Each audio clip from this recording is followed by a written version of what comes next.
உலக மக்கள் அனைவருக்கும் வணக்கம். இப்போது நாம் 12 பாவகங்களில் கேது தரும் பலன்களை பற்றி இந்த வீடியோவில் காண்போம். லக்கணத்திலே கேது இருந்தால் உடல் நலம் சீராக இருக்காது.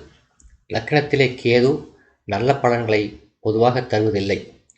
ஆனால் தொழில் முன்னேற்றம் அடையும். தொழிலிலே ஜாதகன் சாதனைகள் புரியலாம்.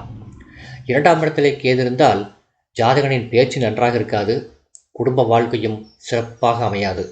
கல்வி அறிவு, வாகனம் போன்றவை குறைவாக இருக்கும்.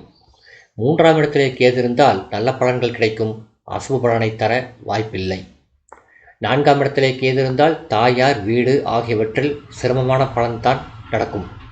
கண்டிப்பாக ஜாதகன் சொந்த ஊரில் வசிக்க முடியாது. வெளியூரில் தான் வசிக்க முடியும். வாகனத்தால் கண்டம் ஏற்படலாம். சொத்துகள் அழியும். 5ஆம் இடத்திலே கேது இருந்தால் புத்திர பாக்கிய தோஷம் தரும். பலவிதமான மனக்குழப்பங்களையும் கவலைகளையும் ஜாதகனுக்கு உருவாக்கும். 6ஆம் இடத்திலே கேது இருந்தால் நல்ல பலன்களை தருவார். எதிரிகளை வெற்றியடையலாம். பேச்சு திறமை இருக்கும்.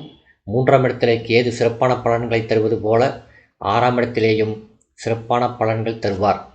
உறவினர்கள் மத்தியில் மதிப்பும் மரியாதையும் இருக்கும். சமுதாயத்திலே மதிப்பும் மரியாதையும் இருக்கும்.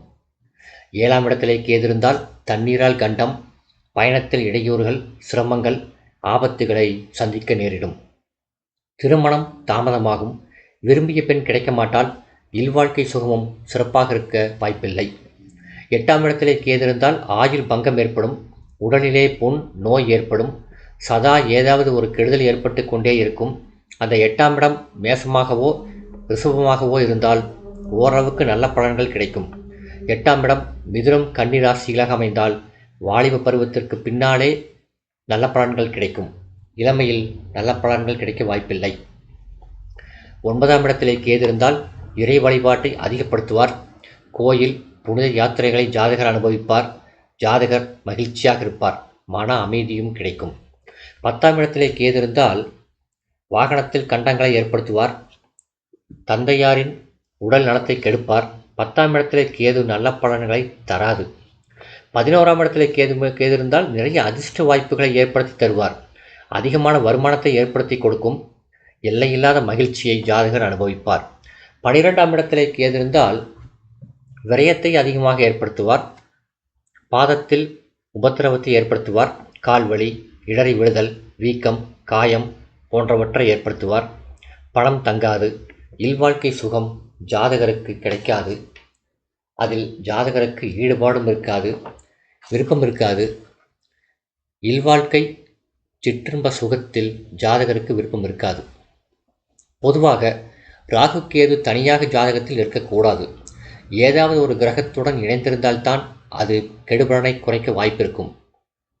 கேது இருக்கக்கூடிய ராசி, அந்த ராசியையும் கேதுவையும் பார்க்கக்கூடிய கிரகங்களின் பலம், கேது அமர்ந்திருக்கக்கூடிய நட்சத்திர சாரத்தின் பலம் ஆகியவற்றை பொறுத்துத்தான் கேது தரும் பலன்கள் மாறுபடும். இணைந்த கிரகம் ஒரு கலப்பு பலனைத்தான் தரும். அதனால் கேதுவின் கெடு பலன்கள் குறையும். நல்ல பலன்கள் கூடுவதற்கு வாய்ப்பு உள்ளது. அதோடு 3, 6, 11ஆம் இடங்கள் உபஜயஸ்தானங்கள். அதாவது உபஜயஸ்தானங்கள் என்றால் வெற்றியை தரக்கூடிய ஸ்தானங்கள் என்றுதான் பொருள். ஜெயத்தை பெற்றுத்தரும். அனைத்து நடவடிக்கைகளிலும் நமக்கு சாதகமான பலன் ஏற்பட்டு செல்வநிலை, உடல்நிலை, குடும்ப சூழ்நிலை அனைத்தும் சிறப்பாக அமையும். நவகிரகங்களிலே கேதுதான் மிக பலம் வாய்ந்த கிரகம். அதற்கு அடுத்தபடியாக ராகுதான் பலம் வாய்ந்த கிரகம்.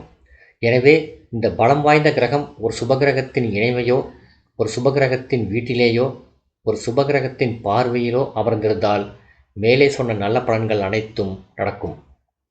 கேதுவுக்கு பரிகாரமாக விநாயகரை வழிபாடு செய்யலாம். உங்கள் வீட்டிற்கு அருகிலுள்ள விநாயகரை சிறப்பாக வழிபாடு செய்தாலே போதுமானது. அடுத்து சிவன் கோவிலில் உள்ள சண்டிகேஸ்வரரை வணங்கினாலும் கேதுவினால் ஏற்படும் கெடு பலன்கள் குறைந்து நல்ல பலன்கள் ஏற்படும்.